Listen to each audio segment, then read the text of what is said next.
Ngapain lu pakai baju begitu? Kita pendukung program pemerintah, kita mendukung prokes, kita percaya ada corona. iNews percaya ada corona.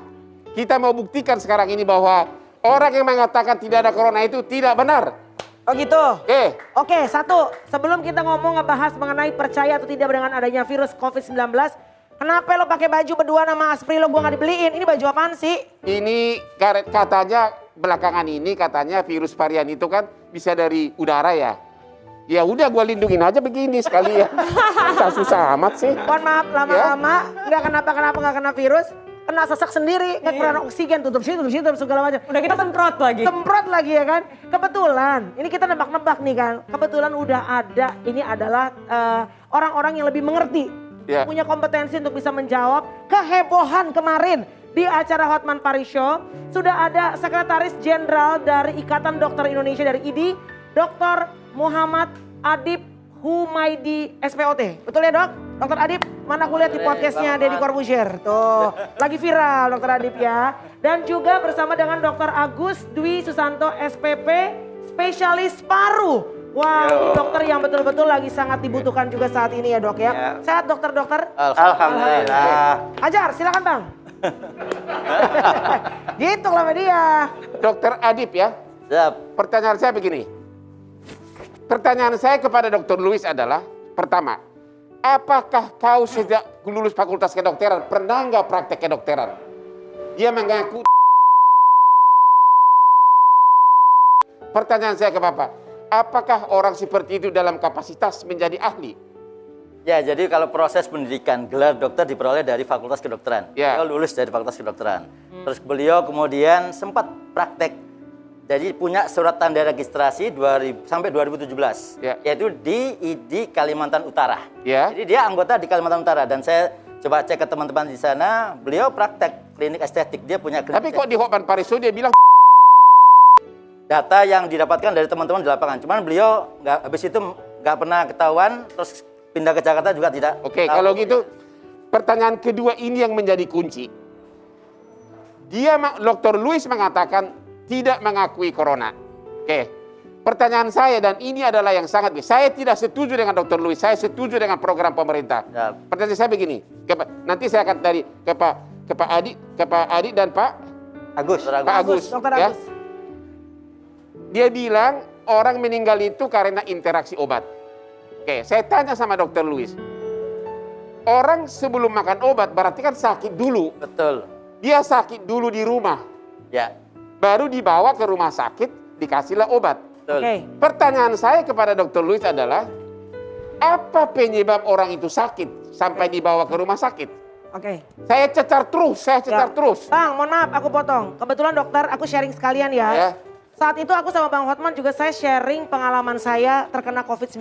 Saya kebetulan bergejalanya ya medium lah dok ya. Tapi sampai harus dibawa ke rumah sakit. Nah, Dr. Louis mengatakan saat itu bahwa terjadi interaksi obat. Menyebabkan banyak orang yang akhirnya makin parah degradasi kesehatannya dan juga sampai beberapa meninggal. Nah pertanyaan saya saat itu bersama dengan abang, terutama saya menanyakan karena pengalaman saya itu seminggu di rumah. Berusaha untuk ngobatin sendiri dok. Dikerok, minum air hangat, apalah segala macam ya dok ya. Asam lambung terus muntah-muntah. Jadi pada saat saya itu justru tidak ke dokter dan PCR swab karena masih sudah sakit dok. Kalau gitu pertanyaannya adalah, waktu saya desak Dr. Louis, sebelum makan obat dia sudah sakit. Dan jutaan di dunia sakit begitu. Pertanyaan, akhirnya dia bilang, karena menurut imunitas sakitnya. Apa jawaban Bapak sebagai Sekjen UI atas jawaban Dr. Louis? Ya, jadi kalau dibilang interaksi obat itu Bang, semua yang namanya di ilmu kedokteran ada namanya farmakokinetik yang bicara interaksi obat. Sebelum interaksi obat, sebelum makan obat, apa penyebab orang itu sakit itu dulu? Apakah virus atau karena menurut imunitas? Jadi mereka ada karena memang sudah terkena virusnya. Jadi ada virus. Terpapar oleh virus. Yang kemudian dia dengan gejala yang tidak semua harus dikasih obat. Nanti dokter Agus bisa jelaskan. Gak semua pasien dengan terpapar virus COVID dikasih obat. Tergantung. Kalau dia mamanya OTG ya nggak perlu obat. Jadi salah pendapat Dr. Louis yang menyatakan bahwa orang sakit itu karena menurut imunitas. Dia tidak mengakui ada virus.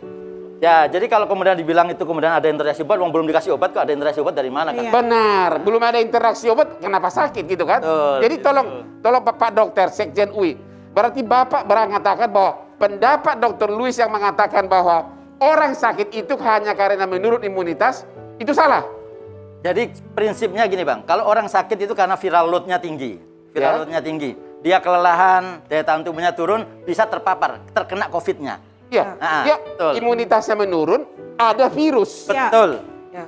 Sekiranya tidak ada virus, belum tentu. Nggak ada masalah. Karena Nggak dia ada terpapar. masalah. Betul, karena dia terpapar dengan virusnya. Jadi ada proses paparan dia kepada virusnya itu, yang kemudian di sini ada namanya reseptor ACE2. Ya. ACE2 itulah yang kemudian mengakibatkan dia terdampak, yang kemudian akhirnya ada gejala, ada nggak gejala. Artinya orang sakit itu sebelum dikasih obat karena ada virus. Betul.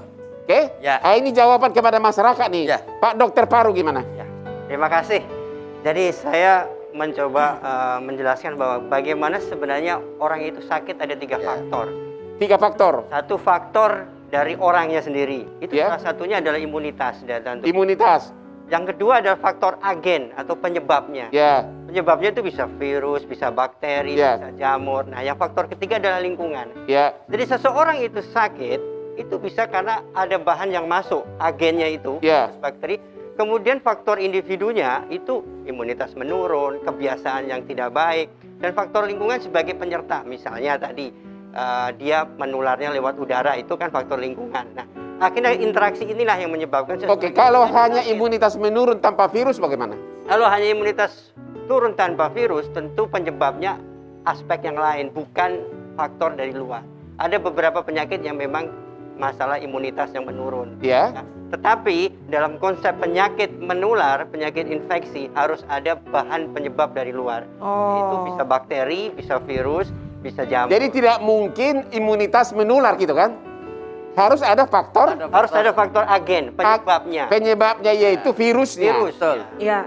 Jadi menurut Bapak, dua-duanya dokter, teori daripada Louis yang menyatakan bahwa tidak ada virus itu sebagai virus corona itu salah total. Ya, dalam konsep pandemi yang saat ini, Ya. bahwa virus SARS-CoV-2 sebagai penyebab terjadinya penyakit COVID sudah dibuktikan dari pemeriksaan secara biomolekuler, yaitu pemeriksaan PCR.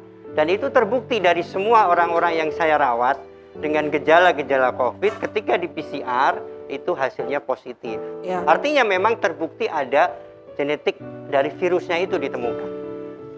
Kok justru Dr. Louis malah mempersalahkan yang salah alatnya, alat PCR-nya katanya. Itu gimana tuh? Ya, jadi kalau alatnya itu Bang, alatnya itu bukan kemudian, kalau bahasanya beliau selalu mengatakan bahwa ini karena pH-nya yang dicari kemudian itu akan positif di PCR. PCR itu bukan mencari pH, bukan kemudian mencari pada pasien, mereka itu mencari materi genetiknya. Dan materi genetik itu akan terjadi kalau kita sudah terpapar.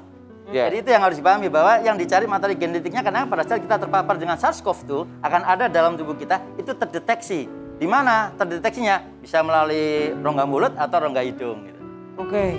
Karena masuknya dari situ soalnya gitu loh. Oke. Kalau untuk sekarang tuh kita misalnya mau ngejaga supaya nggak terpapar nih misalnya, kan ada nih kadang-kadang kita ketemu satu orang yang terpapar COVID, Betul. tapi kitanya ketemu orang ini ternyata kita masih negatif. Nah itu kenapa ya dok? Apa karena salah satu imunitas atau karena? Ya, satu yang jelas preventif kita harus terjaga. Kita pakai masker itu akan menjaga. Kita tidak terlalu sering kontak itu menjaga karena ada viral load-nya. Semakin sering kita kontak itu juga berpengaruh pada kita juga. Iya. Jadi kalau mamanya hanya sebentar, Durasi ya? Durasi. Jadi ada durasi, kemudian kita jaraknya juga berpengaruh juga, terus kemudian proteksi masker itu tadi. Hal-hal itulah juga mempengaruhi. Di samping nanti kemudian daya tahan tubuh kita.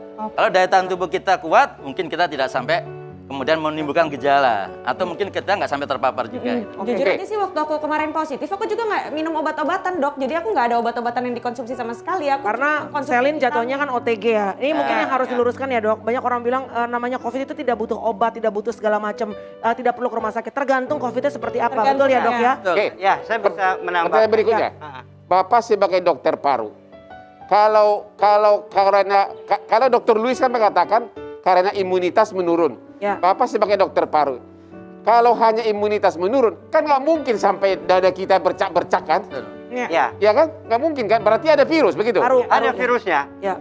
Udah dibuktikan semuanya dari hasil pemeriksaan PCR kan semuanya ditemukan. Dan sampel pemeriksaan PCR itu kan bisa dari Dan juga ronsen paru-paru. Nah, dari ronsen paru itu kita bicara soal perjalanannya ada. Tapi ada bercak-bercak putih gitu kan? Tidak semuanya ada. Ya. Tidak semuanya. Tapi pada kasus derajat sedang, derajat berat dan derajat kritis akan ditemukan bercak-bercak di paru yang namanya pneumonia, ya. Pneumonia itu ditemukan pada Dan itu bukan karena imunitas menurun. itu karena ada infeksi. Ada infeksi berarti ada virus. Ada virusnya. Berarti itulah salah satu jawaban bahwa pendapat Dr. Luis salah total. Bahwa murni karena imunitas. Oke, Dok, melanjutkan sedikit Dok tadi ya. Di kasus saya tuh COVID 2 bulan kurang Dok. Tapi sebetulnya aku tuh di 1 bulan 2 minggu lebih tuh udah oke. Badan udah segar kembali. Memang di awal-awal bener-bener lemes sekali Dok. Tapi setiap di PCR swab itu keluarnya positif lagi. CT value naik turun. Tapi badan sebetulnya udah enak lah, udah enteng gitu Dok. Itu kenapa Dok bisa sampai ada kasus long COVID seperti itu Dok? Nah, Dr. Agus mungkin bisa Paru ya? Nah, sebelum jawab tentang long COVID, Ya. saya memperjelas tadi. Jadi proses ketika seseorang terinfeksi COVID itu ada derajatnya. Ya. 1 adalah tanpa gejala, Ya. 2 adalah ringan, Ya. 3 adalah sedang, kemudian berat dan kritis. Oke. Nah, sekitar 80% orang itu derajatnya tanpa gejala dan ringan. Sedangkan yang derajat sedang sampai berat itu sekitar 14-15%. Oke. Dan ini harus dirawat karena Ya. sudah kena parunya yang tadi Pak Ya. Lukman bilang ada Ya. bercak di paru itu udah derajat sedang sama berat. Nah, derajat kritis itu yang sudah sampai gagal napas, sampai harus pakai alat bantu nafas, Ya. sampai harus masuk ICU. Nah, itu sekitar 4-5%. Jadi memang di sini lihat tergantung luas dan derajat dari penyakitnya. Pada kondisi tanpa gejala, biasanya kita hanya memberikan vitamin-vitamin sebagai upaya meningkatkan Ya. tubuh. Tapi begitu sudah bergejala, kalau dia ringan, biasanya ditambah beberapa obat-obat untuk menambah, menghambat mereplikasi Ya. atau menghambat perkembangan dari virus Ya. itu. Ya. Tapi kalau sudah berat sampai kritis, Gak bisa ya Dok? biasanya kita akan kasih obat-obat untuk menekan terjadinya peradangan Ya. kronik ya. Di rumah sakit akan diberikan obat-obat antiinflamasi, anti peradangan. Betul. Nah, sekarang kita bicara soal long COVID tadi ya. Kalau sudah sekian lama, kemudian sudah nggak ada keluhan, sudah dikatakanlah sembuh kalau berdasarkan kriteria. Kenapa gejalanya itu masih ada? Itu namanya fenomena post-COVID syndrome. Post-COVID syndrome. Atau dalam bahasa awamnya disebut sebagai long COVID, yaitu gejala-gejala yang masih menetap ketika seseorang itu sudah dinyatakan sembuh. Biasanya kalau menurut WHO ataupun menurut Perhimpunan Dokter Paru Indonesia, itu gejala itu menetap lebih dari 2 minggu sampai 12 minggu. Nah, Artinya begitu orang positif, pasti di dalam di rongga lehernya itu ada virus, begitu? kalau seseorang ketika didiagnosis COVID, maka di dalam tubuhnya akan ditemukan virus SARS-CoV-2 ini. Dan itu bukan penyebabnya murni karena imunitas menurun seperti kata Dr. Luis. Nggak ada kaitan. Ada pada beberapa kasus ketika virus, tadi disampaikan oleh Dr. Adib ya, terjadinya infeksi tergantung jumlah agen atau viral load-nya. Ya. Pada viral load yang rendah, maka imunitas kita yang rendah akan menyebabkan turun ya, Dok? terjadinya Ya, infeksi. tapi kan yang menimbulkan itu tadi bukan Virusnya. imunitasnya, tapi ada virus. Ada Karena virus. virusnya, Bu. Ada virusnya, apakah dia OTG atau tidak? Ya, ada Ya. virusnya. Dan Ya, ada virusnya kan? Virusnya ini juga sekaligus bisa membuat imunitas badan kita juga jadi makin ngedrop nggak sih Dok? Iya. Bisa. Ya karena serangan inflamasi di badan Iya. kita kan? Justru Oke. terjadinya derajat yang lebih berat atau kritis itu karena proses yang namanya inflamasi atau peradangan. Peradangan di Nah, itu badan. terkait dengan masalah imunitas yang tidak Makin bagus ya. Degradasi makin menurun ya Dok? Ya. Kayak salah satunya itu kan misalnya pneumonia. Pneumonia itu dia bakteri ya Dok? Pada kasus COVID pneumonia karena virus. Virus. Oh virus ya? Jadi kalau kita lihat bahwa namanya pneumonia itu infeksi peradangan paru yang disebabkan oleh mikroorganisme, bisa bakteri, virus, bisa jamur. Ya. Nah, pada kasus COVID itu disebabkan oleh virus Virus, SARS-CoV-2. Oke. Bagaimana seorang Dr. Luis yang tidak punya lab, tidak punya laboratori, tidak pernah riset, bisa mau membalikan teori-teori yang Harvard University, Johns Hopkins Hospital sudah mengatakan ada virus. Pendapat Bapak apa? Seorang Jadi gini, dokter Pak. hanya lulus kedokteran, tidak pernah meneliti, tidak punya laboratori. Jadi yang apa yang disampaikan beliau itu memang dalam ilmu kedokteran, ilmu biologi di dalam pendidikan kedokteran S1. S1, Bukan spesialis, bukan seorang, karena tidak perlu menjelaskan asidosis laktat, kemudian mitokondria dysfunction, itu adalah materi basic di biokimia dan fisiologi yang dipahami oleh dokter di tingkat pertama, tingkat kedua. Jadi apa yang beliau jelaskan itu sebenarnya dari situ sebenarnya. Cuman beliau balik ya, kemudian termasuk mamanya pakai masker. Nanti akan terjadi hipoksia. Nah, kalau kita hipoksia kita mati semua ini, kita udah semua. Buktinya kita alhamdulillah masih hidup. Jadi artinya apa yang dijelaskan oleh beliau itu materi-materi yang sebenarnya materi basic dan bukan berdasarkan riset. Oke. Kalau gitu tolong simpulkan Pak Dokter. Tolong sebutkan beberapa butir apa kesalahan Dr. Louis dalam mengutarakan pendapat itu. Butirnya nggak usah pakai ilmiah, terlalu pusing kita. Siap. Ya jadi apa yang beliau jelaskan itu di luar mainstream keilmuan kedokteran. Karena kita di dalam pendidikan ilmu kedokteran sudah ada, faal ilmu biokimia ada. Itu di luar itu. Jadi apa yang disampaikan itu yang tidak sesuai dengan dasar-dasar keilmuan basic, keilmuan dasar gitu. Kemudian yang kedua, problem etik. Karena pernyataan-pernyataan beliau yang kadang-kadang menjurus pada pernyataan ke organisasi bahkan ke pribadi-pribadi. Yang ketiga tadi, bahwa beliau sejak 2017 tidak aktif lagi registrasinya. Jadi beliau kalau dibilang dokter, tapi secara keanggotaan ID tidak aktif, secara surat tanda registrasi yang melegalkan bahwa dia melakukan pelayanan, itu juga tidak ada.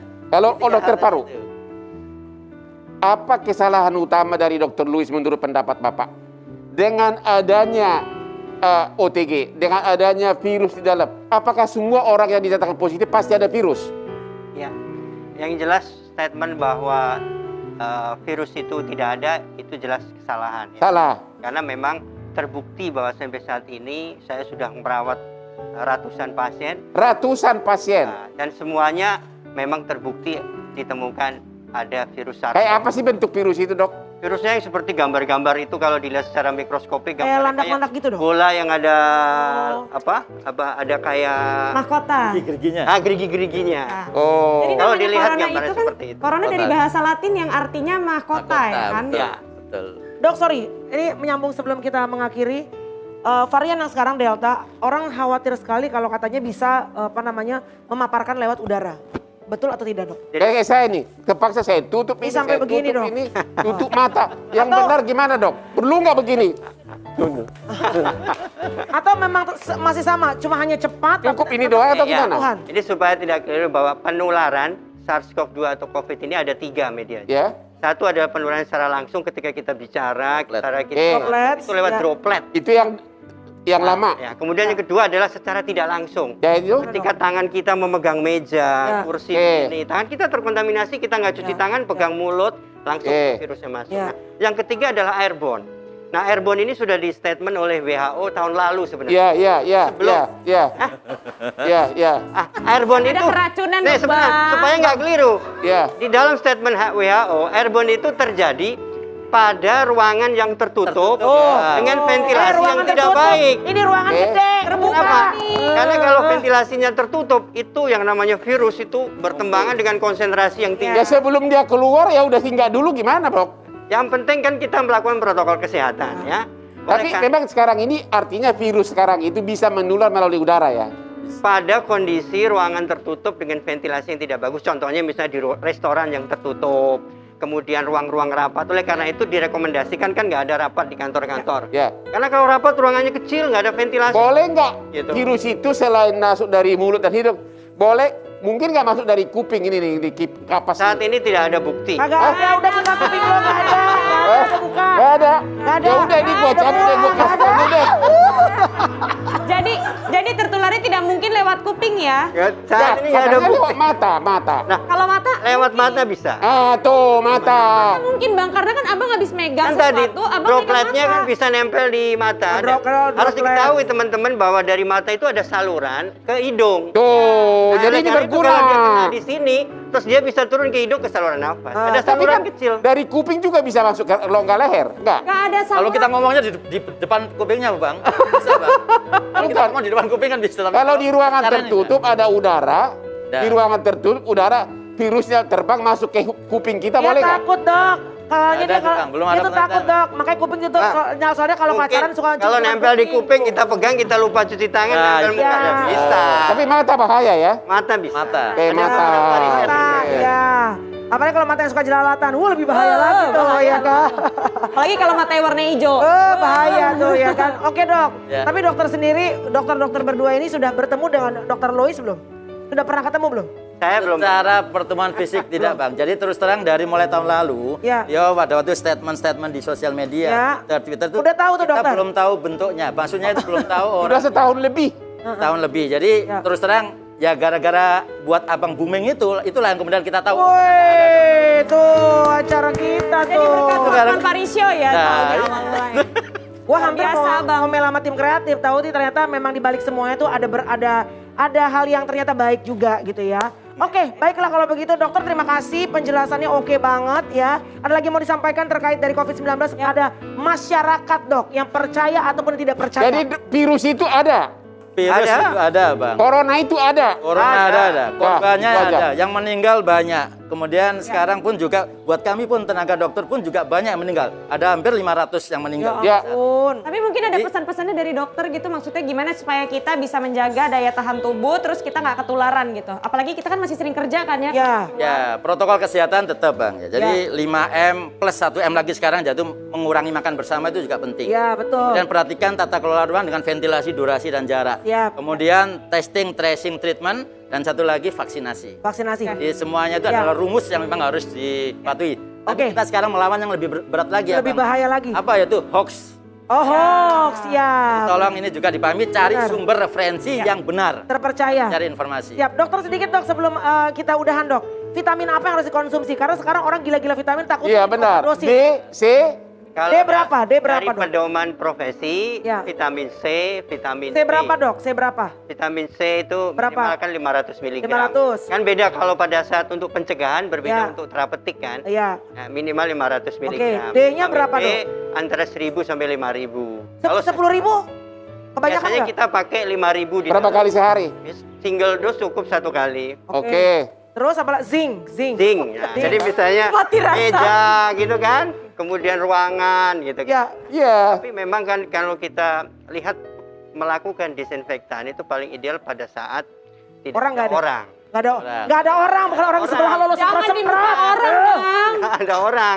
Karena kan itu bahan-bahan kimia juga kalau disinfektan itu kan. Tapi kalau orang bisa kita teriak-teriak keluar dia punya dahak, ya bagaimana? Keluar napasnya loncat ke udara. Pakai masker bang. Makanya kan protokol kesehatan, Protokol. pakai masker, menjaga jarak, dan mencuci tangan. Bukan kalau napasnya orang agresif seperti Malani, napasnya itu Nggak bisa kencang. hilang juga Bang, kalau dengan disinfektan di depan mukanya nggak bisa hilang. Kalau Nggak nafas bisa ya? bisa juga. Jadi kalau misalnya kayak begitu kayak disemprot-semprot terus kena kulit atau kena mata, apa bahaya juga? Kalau berlebihan kena kulit kan beberapa kasus iritasi. Ya ada. iritasi. mata juga bisa. Kena Jadi- mata bisa iritasi. Tuh dokter bilang berlebih. Jadi nanti kalau tim Hotman Parisio ternyata di ronsen paru-parunya ada kayak coel-coel, Terus, itu gara-gara disinfektannya satu lagi berlebihan. yang penting. Iya. Sampai saat ini hal seperti itu tidak disarankan. Teori Hotman, sampai Karena sekarang saya masih sehat. menyebabkan iritasi juga. Ya. Enggak, gua malah makin kencang cari duit. Ya lo doang, paru-paru lo badak bang. Astaga. Oke, tapi yang paling penting protokol kesehatan jangan sampai kendor. Tapi juga jangan berlebihan ya. Ya, Paranoid, ketakutan juga itu juga nggak baik buat badan Waspada kita. boleh. Ya. Waspada boleh, tapi jangan sampai hidup dalam ketakutan. Dok, makasih ya dok. Ini sudah meluruskan, banyak. mudah-mudahan memberikan pencerahan kepada masyarakat juga. Sehat selalu. Bang Hotman, seperti biasa untuk penutup, rasanya kurang afdol kalau abang nggak memberikan quotes. Selin, terima kasih Selin. Ya. Oke, quote saya hari ini adalah, nyali memang perlu untuk bikin kita populer. Ya, Tapi nyali tanpa dasar itu juga akan bikin kau sengsara. Khusus mengenai corona, jangan sembarang membuat gosip. Di Amerika data tertanggal 10 Juli 2021, kasus yang positif 33,9 juta, yang meninggal 607.000. Padahal di sana banyak universitas terkenal, banyak rumah sakit, Johns Hopkins dan sebagainya. Jadi corona itu nyata. Salam Hotman Parisio. Bersama.